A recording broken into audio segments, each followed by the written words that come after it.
Desde pequeño desarrolló un hambre por los negocios y este joven emprendedor, sin una educación formal, hoy está abriendo caminos como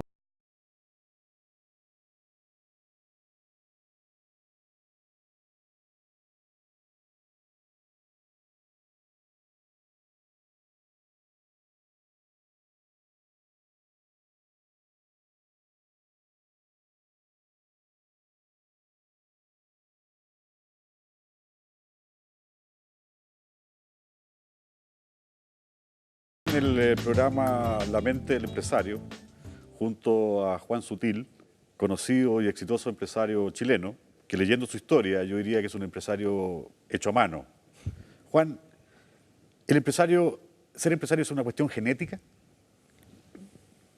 Yo creo que los genes siempre tienen un porcentaje importante del destino de uno, pero yo diría que más bien un empresario es como un constructor, es como un artista.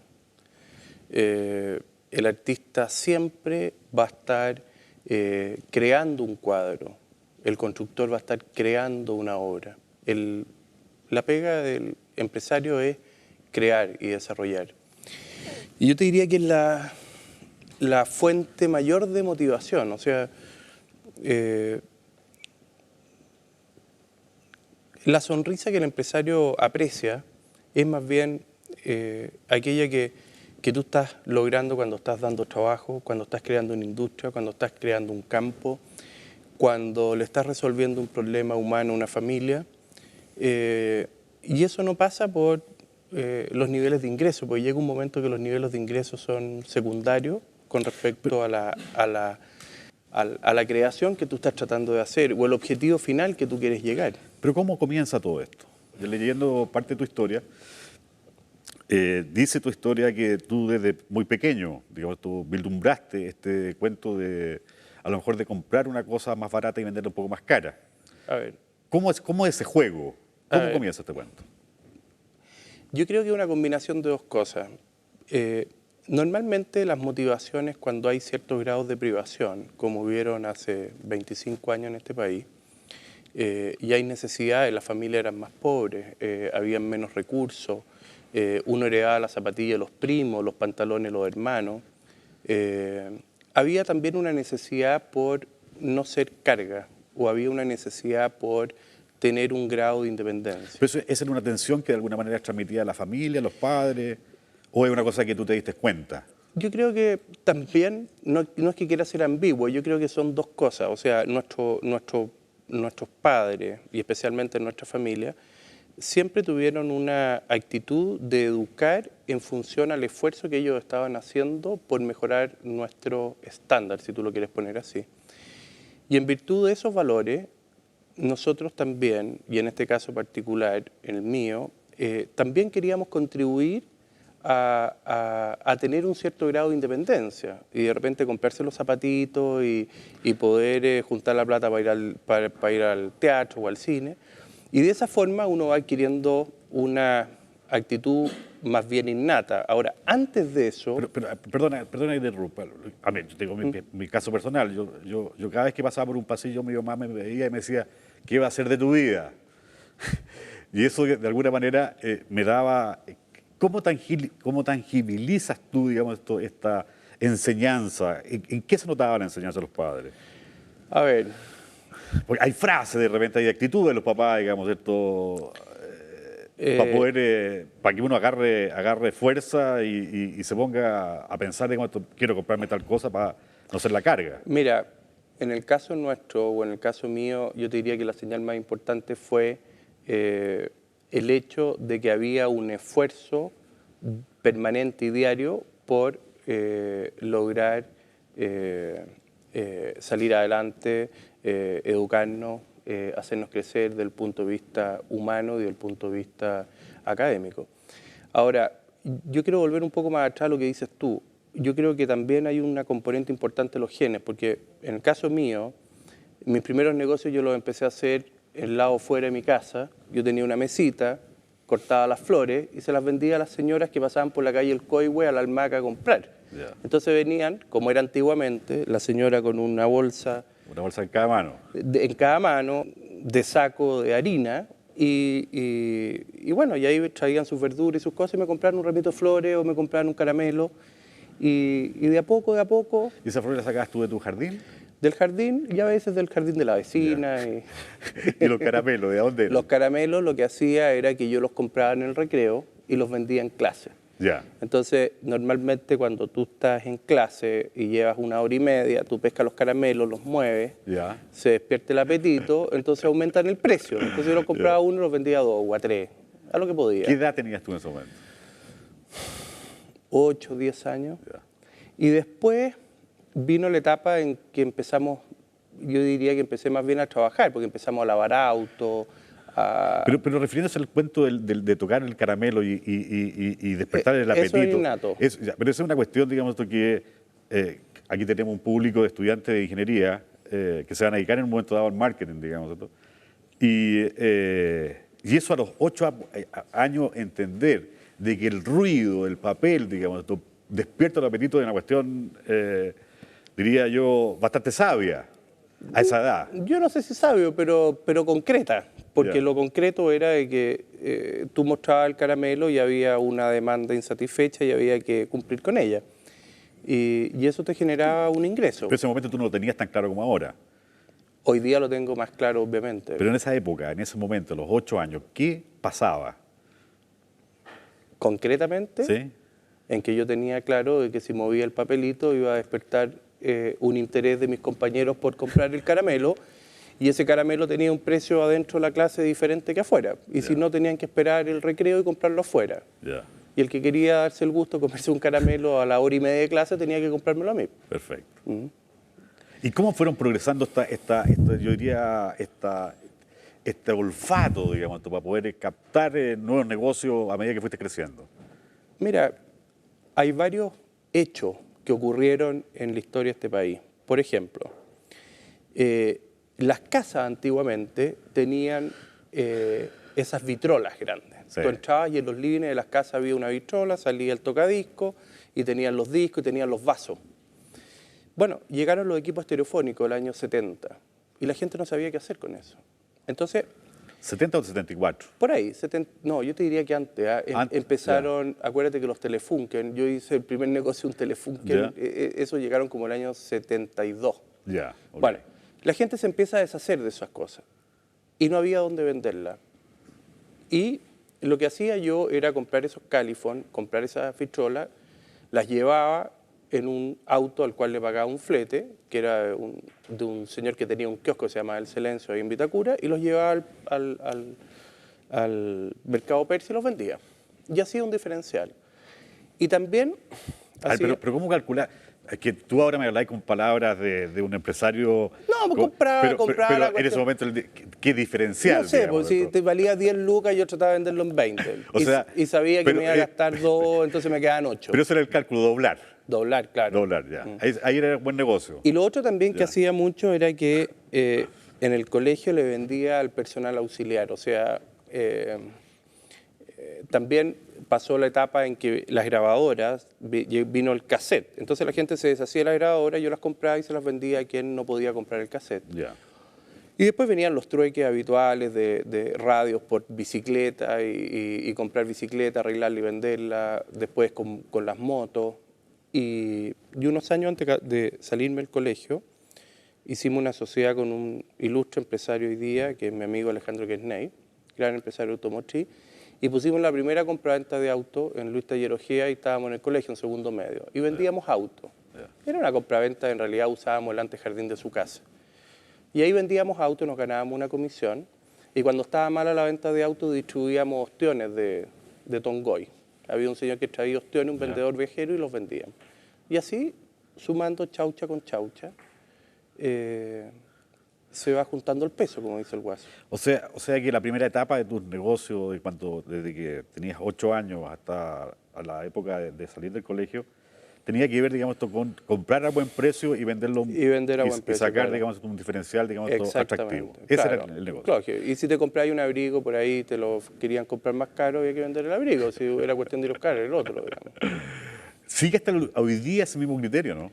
Es bien comercial, pero ha cambiado mucho porque hoy día el empresario tiene preocupaciones muy disímil. O sea, tú no solo tienes que ser un buen comercializador, tienes que ser un buen marquetero, tienes que ser un buen administrador, tienes que tener un muy buen manejo del recurso humano. O sea, en el caso mío actualmente y en los negocios que yo participo, le estamos dando trabajo directo a más de 4.000 personas. Entonces, por mucha habilidad comercial que tú tengas, si no tienes la capacidad de saber cada día dónde están tus pesos, en qué lo estás invirtiendo, cuáles son tus rentabilidades, cuáles son tus recursos humanos, dónde está tu tablero de ajedrez. O sea, si tú eres un empresario y tienes el rey, la reina, el alfil, tienes la torre y tienes los peones, bueno, tú no te puedes equivocar en poner una torre en el puesto de un peón y un peón en el puesto de un alfil. Y en ese sentido, tú empiezas a tener un mix de tomas de decisiones que hacen o el éxito o el fracaso. De acuerdo a tu historia, digamos, ¿cierto?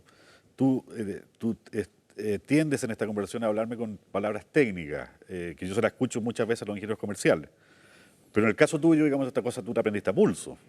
En la calle. En la calle. Pelando la chala y escuchando a muchos ingenieros comerciales que trabajan conmigo.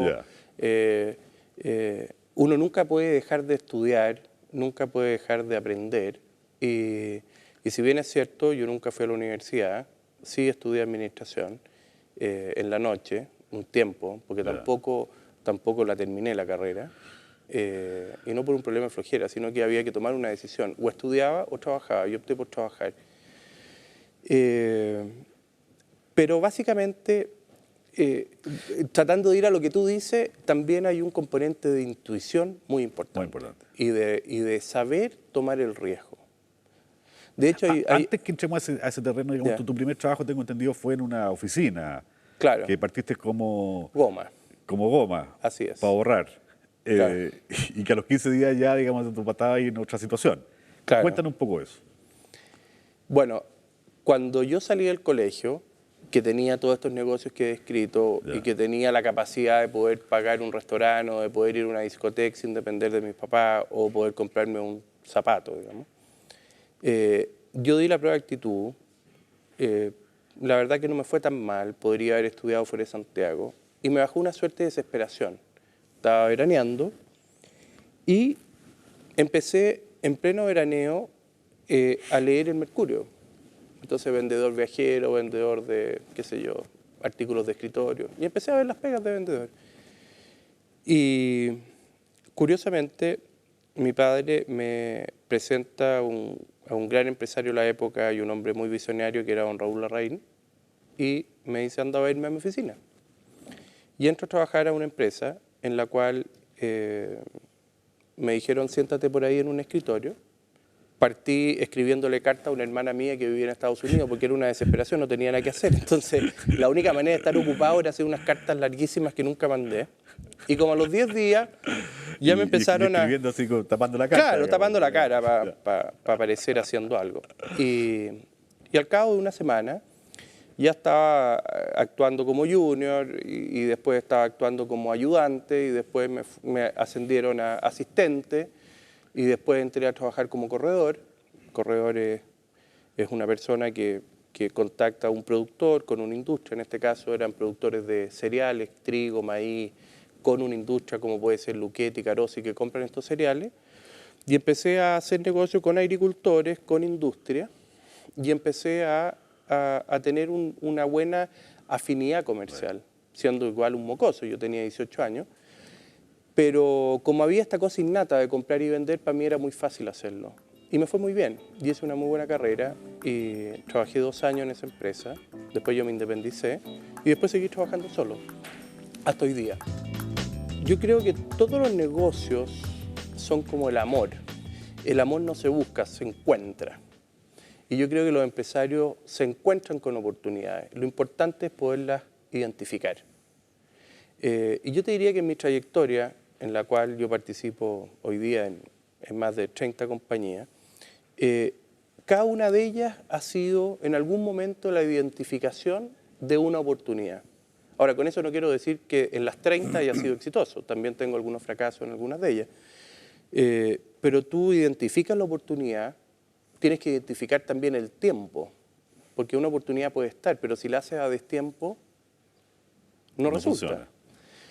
Y logrando eso, darle estructura y echarlo a andar, los negocios caminan. Y así nos hemos transformado en productores de fruta, en exportadores de fruta, en exportadores de vino, habiendo identificado no solo la oportunidad, sino que el tiempo adecuado. De esas 30 empresas que tú participas, ¿cuáles son, dirías tú, los fracasos o los desaciertos que han sido crecedores, digamos? Porque es bueno fracasar, es bueno que de repente a uno le vaya mal, digamos. Yo te diría que en el caso mío personal, en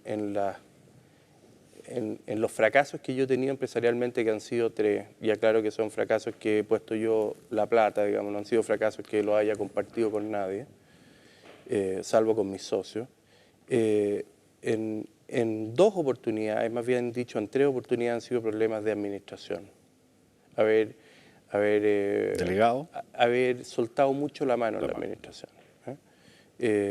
Y solamente en un caso, que fue un proyecto grande que hicimos en Argentina, que era un proyecto bien interesante, no pudimos contra el clima, no pudimos contra las inundaciones del Paraná, no pudimos contra la piedra, no pudimos contra las lluvias, no pudimos contra los insectos, y si bien es cierto, logramos ciertos éxitos, masificarlos no los pudimos lograr. ¿Qué tenían ahí?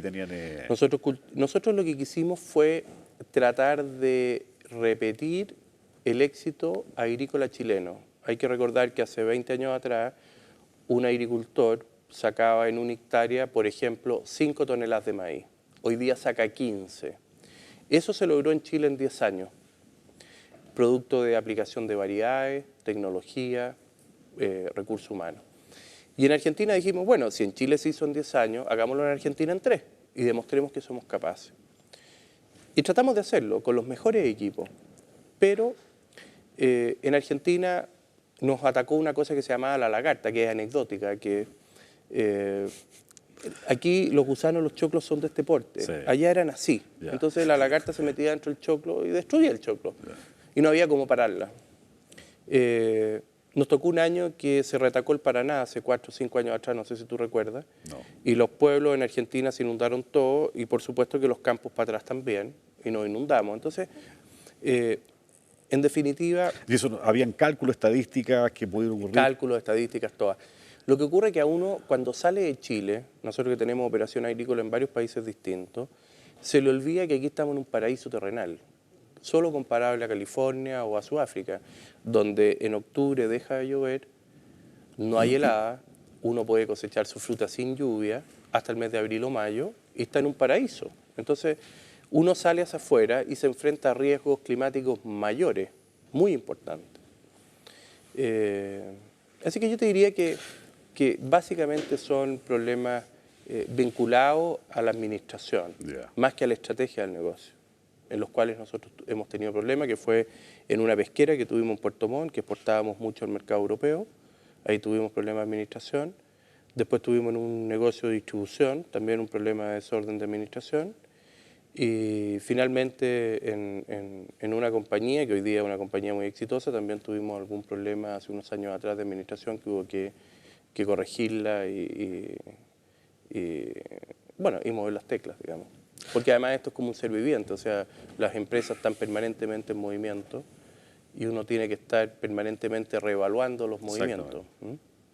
Ahora, cuando tú dices, el amor uno lo encuentra y las oportunidades uno lo encuentra, pero el amor uno funciona con el corazón, digamos. Así es. ¿Ya? ¿Y qué pasa en los negocios? ¿Con qué funciona? A ver, yo te diría que primero con una cuota de mucho esfuerzo, mucho trabajo, muchas horas de trabajo. No, de acuerdo, pero hay una cosa que tú encuentras la oportunidad y dices, aquí puede ser. ¿De dónde viene la decisión de meterse en ese negocio? Tú tienes que tener la convicción de que vaya a llegar a donde querés ir. ¿Pero es una cuestión racional o es una cuestión de No. es una cierta calentura, digamos, de encontrarse con el cuento? No, yo creo que tiene que haber racionalidad también, porque si tú te vas con puras calenturas, podés terminar en capuchino. O sea, aquí, por eso que te digo yo que hay un mix de componentes.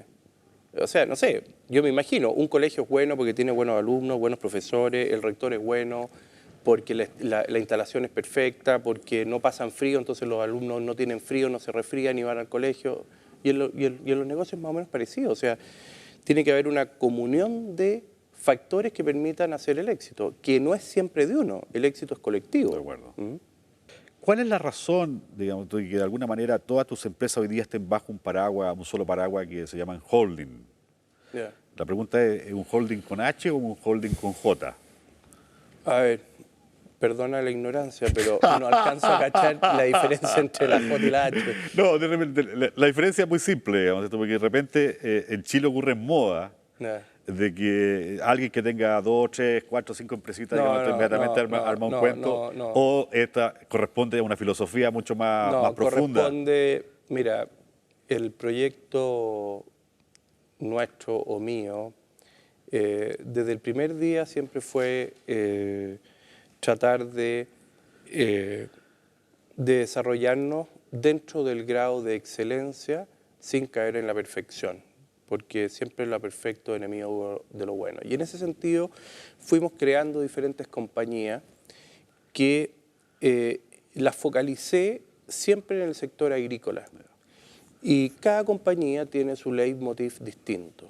Por ejemplo, Coaira, una empresa que está dentro de las 3 empresas de distribuidoras más importantes de Chile en agroinsumos, en maquinaria agrícola, en servicios de acopio de cereales. De hecho, somos los principales acopiadores de cereales de Chile. Y eso, nosotros tenemos una voluntad de servicio. Es una empresa que tiene una tarjeta de crédito propia, que sus clientes tienen tarjeta de crédito, que operan, llaman, tienen su código, y hemos tratado de ir a la vanguardia, ponernos sobre lo que el mercado pide, o sea, ir adelante de eso. Por ejemplo, en el caso de Hortifruti, que ahí somos socios con el Colorín Moller, que es un gran visionario, lo que hemos hecho es cambiar el modelo de comercialización. Nosotros cambiamos todo el modelo de comercialización de fruta tradicional chileno y nos pusimos afuera. Y hoy día hemos logrado estar somos la segunda compañía en esa área del mundo, que es bien difícil para una compañía chilena hacer un holding, tener operaciones en diferentes partes del mundo.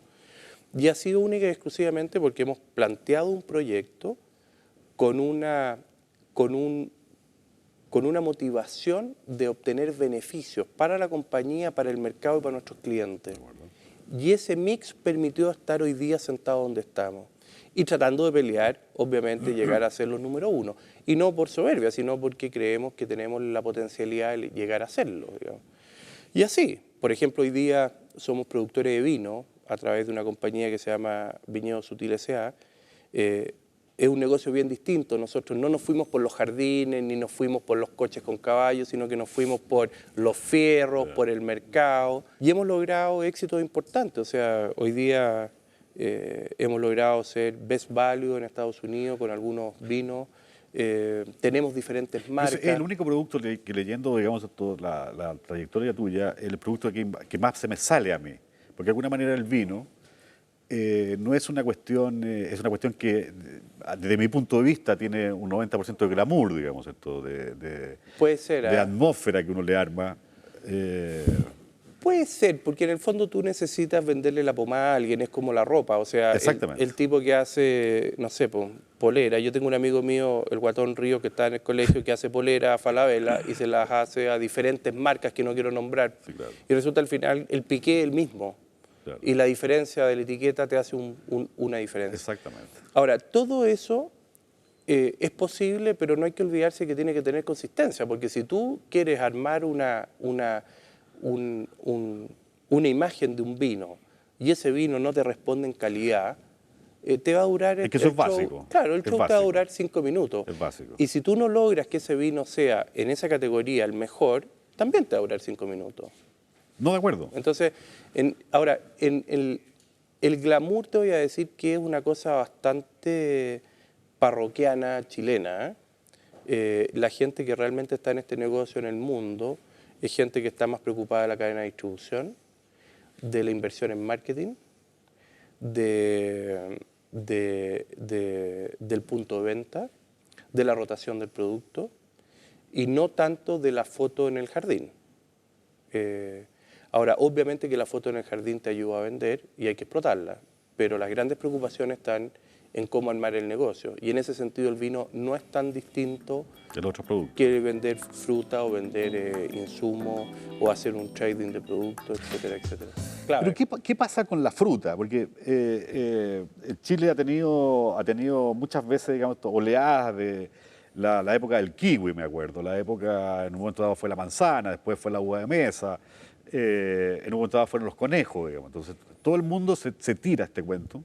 Hoy día tengo entendido que, bueno, la cantidad de viñas que se han plantado en el país son de una tremenda producción y en un momento dado yo me imagino que el precio del vino va a bajar. Bueno, de hecho la uva ya está en punto de quiebre. Lo que pasa es que ese fenómeno en Chile no solo ha ocurrido en la agricultura. No hay que olvidarse que los taxis eran un buen negocio hasta que fue un desastre y los restaurantes eran un buen negocio, todos querían tener restaurantes. Las boutiques. Y así, y los hoteles, etcétera, etcétera. Pero quiero preguntarte una cosa con respecto a eso. Por ejemplo, en el caso de las manzanas, yo hace 15 años atrás me atreví a decir en un grupo de empresarios que en un momento dado, por la cantidad de producción de manzana chilena y que en un momento dado países que no tenían van a entrar, digamos, ¿cierto?, a ese mercado, la manzana como que el producto en sí va a ser como una especie de, no sé, va a ser como una especie de pellet, un genérico, digamos, ¿cierto?, que no tiene mayor gracia. Déjame terminar un poco la idea.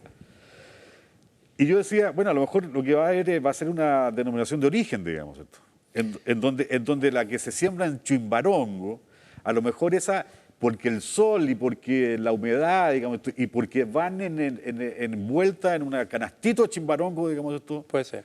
Mira, yo creo que tenés razón, pero te voy a hacer una aclaración.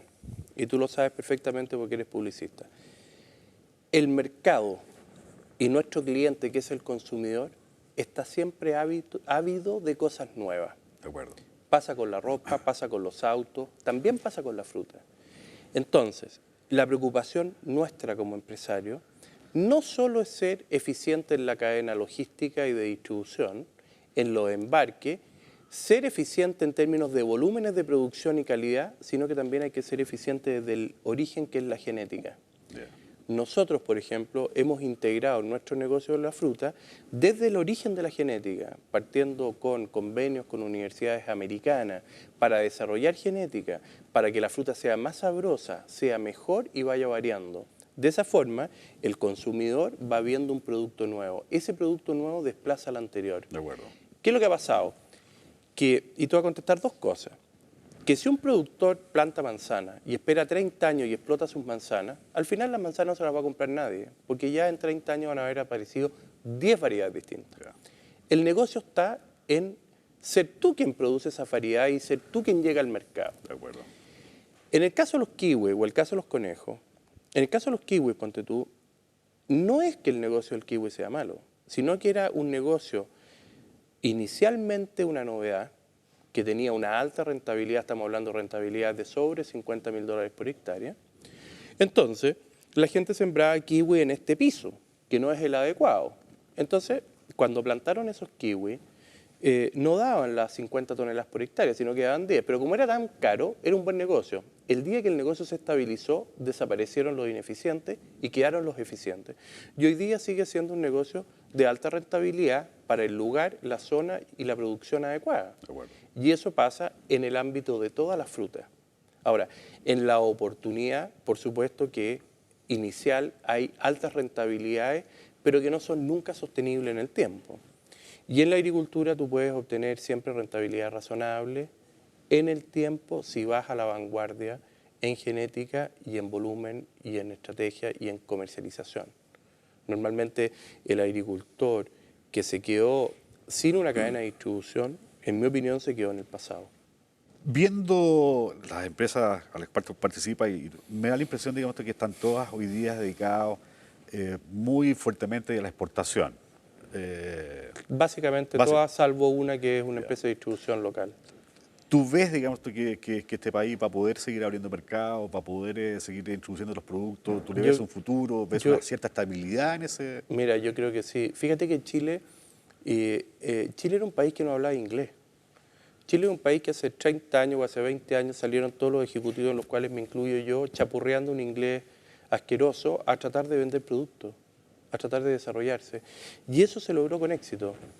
Y por otro lado, Chile, felizmente todavía, en mi opinión, y no quiero entrar en un tema político, pero felizmente todavía es un país serio. Y los empresarios chilenos en general son serios. Entonces, cuando ofrecen un producto, lo cumplen. Mantienen un estándar, mantienen una calidad, mantienen una continuidad. Por ejemplo, en el negocio de la fruta nuestra, el éxito nuestro fue poder mantener la continuidad. Entonces los supermercados en el mundo nos dicen, ok, manéjeme la categoría, que es lo que dicen los gringos, el category management. En el fondo, yo recibo el espacio y yo lo manejo con mi fruta. Pero para eso necesito tener la producción, la logística, la oportunidad y la calidad. Si no, quedo fuera. Y eso no solo lo hemos logrado nosotros, sino que lo ha logrado Carosi con sus productos, lo ha logrado Costa con sus productos, lo ha logrado Luchetti con sus productos, y lo ha logrado, puedo nombrar miles, muchas viñas, que en definitiva hemos ido a meterle valor agregado, que es definitivamente lo que nos va a permitir ser un país desarrollado. Porque, te pongo un ejemplo, una hectárea de trigo produce en la zona central $300. Una hectárea de viña produce $2.000, pero una hectárea de viña con toda la cadena te produce del orden de $16.000. Cuando yo estoy retornando $16.000 por hectárea, estoy pagándole a la compañía de publicidad, a la compañía de la etiqueta, a la corchera, a la empresa de logística, a la empresa de transporte, al tipo que hace las botellas, a toda la gente que tengo en el packing, a los agrónomos que me asesoran, y si eso tú lo multiplicas, pasas de que de un producto de $200 por hectárea pasas a un producto de 16.000. Y eso es lo que genera riqueza para un país. ¿Te fijas? Y eso en alguna medida los chilenos lo hemos logrado saber hacer bien, creo yo. Y todavía, por supuesto, queda mucho que hacer. Pero pienso que se ha ido haciendo bien. Ahora con todo este tratado de libre comercio con Europa, y con Estados Unidos. Con Estados Unidos. Bueno, Estados Unidos todavía no se firma, ¿no? Así que no, lógico. Y no se sabe si se va a firmar. Va a depender de los votos, digamos. Exactamente. ¿Europa es un mercado interesante para los productos tuyos? Sí. O sea, yo te puedo contar la experiencia de una empresa. Nosotros somos dueños de una compañía que se llama Pacific Nut. Es la segunda exportadora de fruta seca de Chile. Hablo de almendras, nueces, orégano, callampa, ciruela, etcétera, etcétera. Nosotros estamos focalizados en el mercado latinoamericano. Manejamos el 60% de nuestro volumen a Latinoamérica. De un día para otro se cierra la llave y dice, ¿sabe qué más? En Argentina la gente pasó a comer tallarines, ya no puede comprar ni carne ni puede comprar almendra, y los chocolates se los van a comer de segunda. En Brasil pasó lo mismo, en Venezuela, para qué decir, en Perú. Y obviamente que el Tratado de Libre Comercio no solo nos favorece desde el punto de vista arancelario, sino que nos viste como país serio. Y el Tratado de Libre Comercio con Estados Unidos o con Europa es como un aval al sector empresarial. Y eso es súper importante, porque ¿por qué los países europeos desarrollados se van a meter con un país chico en Latinoamérica? Porque es un país serio. ¿Por qué Estados Unidos lo va a hacer? Porque es un país que se supone que las instituciones funcionan. Y es por eso que lo que está ocurriendo hoy día en Chile es grave desde el punto de vista empresarial. Pero a esta altura de la vida, que uno podría decir, digamos, Juan tiene los medios suficientes como para que deje el lápiz y se olvide por unos 4, 5, 10 años sabáticos. ¿No te dan ganas de repente de...? No, porque yo creo que perdería la motivación. O sea, te vuelvo a insistir, yo te lo dije en delante. A mí me motiva entrar a un packing y de repente verlo con 300 operarias trabajando y que tú sabes que se están sacando con el sudor de su frente su salario y que si no estuviera ese packing probablemente no habría un ingreso. Y eso sí te motiva. A mí me motiva ver esas mujeres bien arregladitas con su delantal, peinadita, impecable. Tienen acceso a mí, yo nunca he dejado de tener acceso a nadie. No tengo problemas laborales en ninguna de las compañías. Te pongo otro ejemplo, en la viña, por ejemplo. En la viña deben haber unos, no sé, 250 personas que trabajan conmigo. Y privilegiamos que las mujeres de los packing de los vinos fueran, ojalá, hijas de nuestros trabajadores del campo. Yeah. O señoras. O bien, cuando habían labores en la viña muy precisas, son las mujeres, pero de empleados nuestros. ¿En qué se traduce? Que si ese empleado era un empleado de 180.000 pesos mensuales, como es la media de un buen obrero agrícola chileno, resulta que la mujer durante 5 meses del año se gana los mismos 180, pero la hija se los vuelve a ganar los mismos 180, una o dos hijas dentro del packing. Entonces el ingreso de esa familia ya no son 180, sino que son 700 u 800.000 pesos.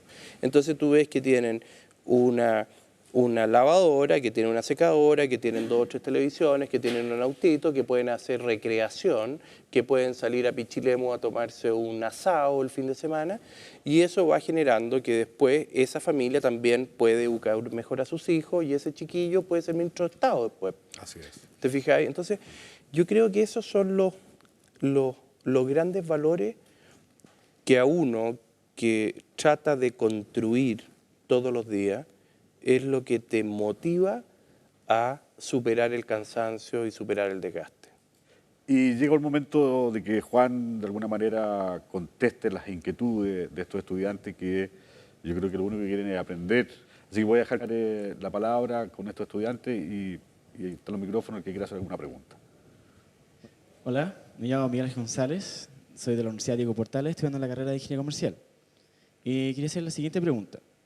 ¿Cuáles son los factores de éxito empresarial, especialmente en el mercado internacional, ya que este mercado es muy competitivo?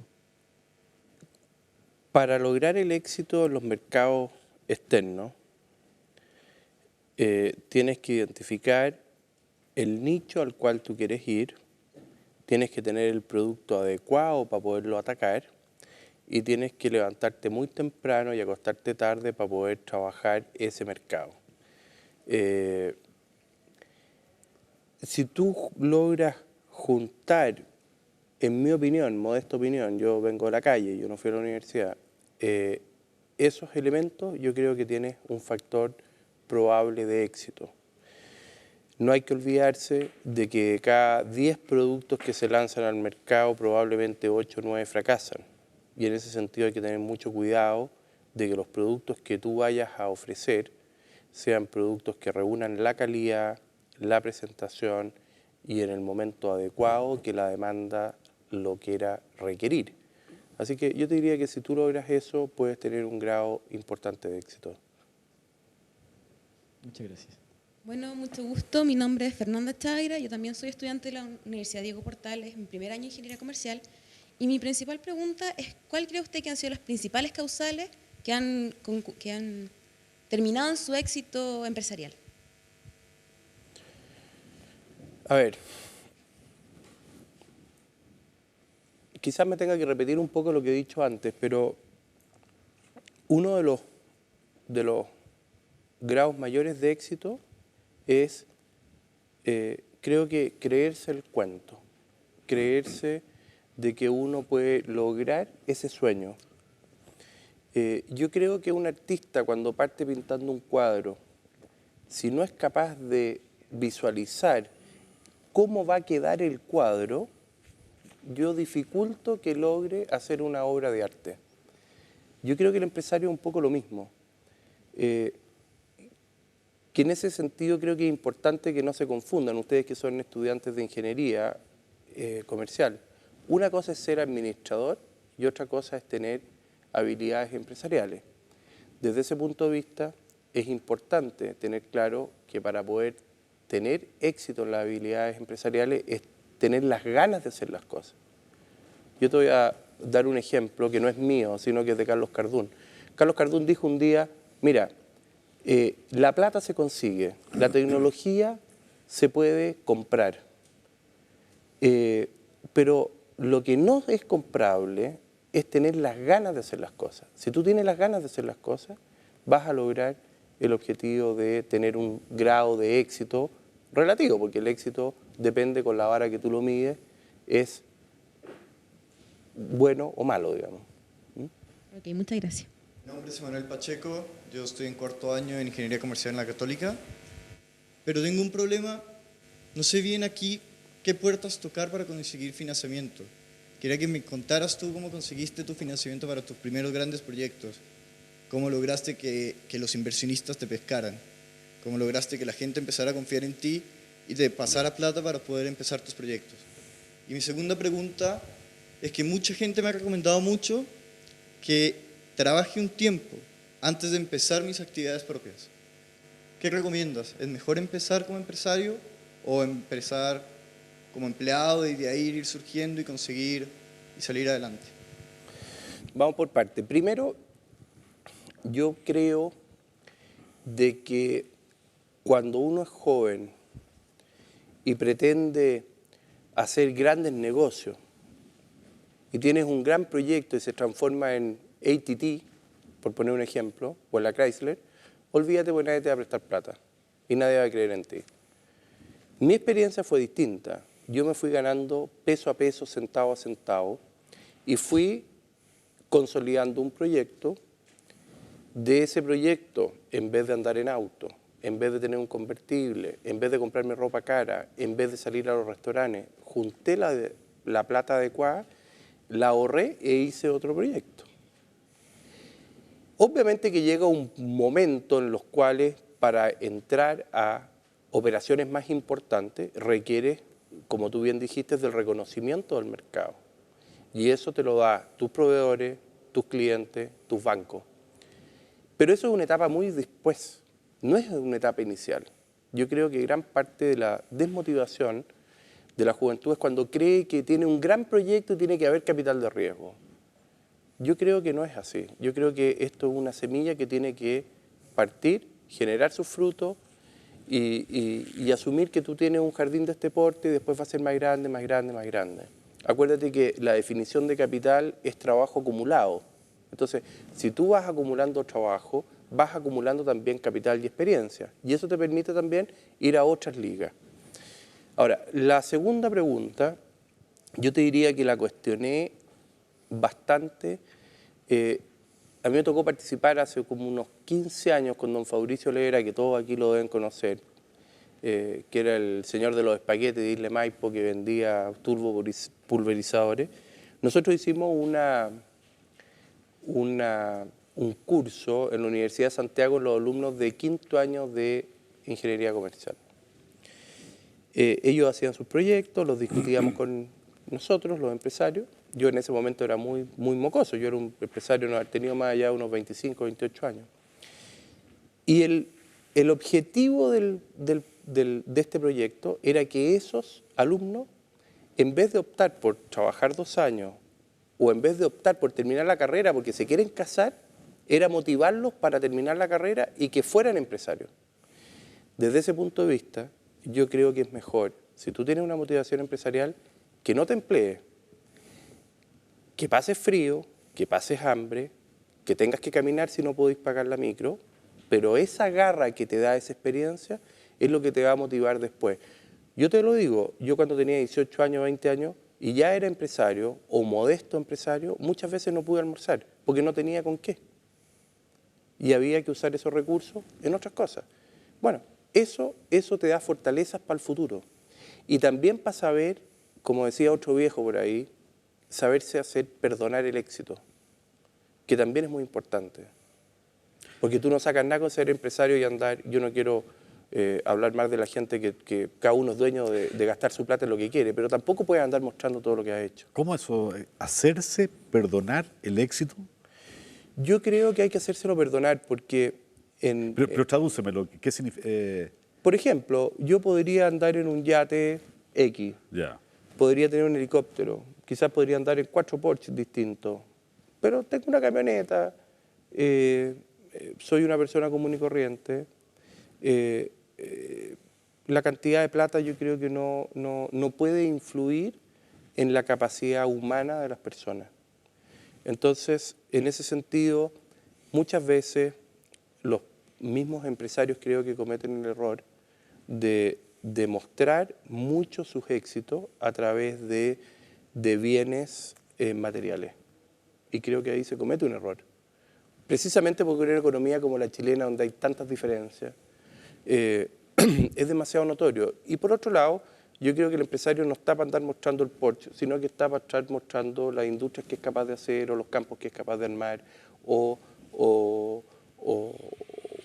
sin perjuicio que también tiene el legítimo derecho a tenerlo, pero creo que también no hay que abusar con eso. Yo creo que tiene que haber un cierto equilibrio.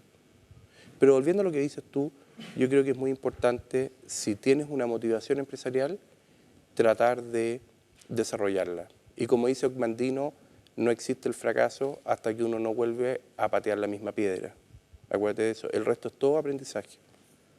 Estamos terminando este primer programa La Mente del Empresario.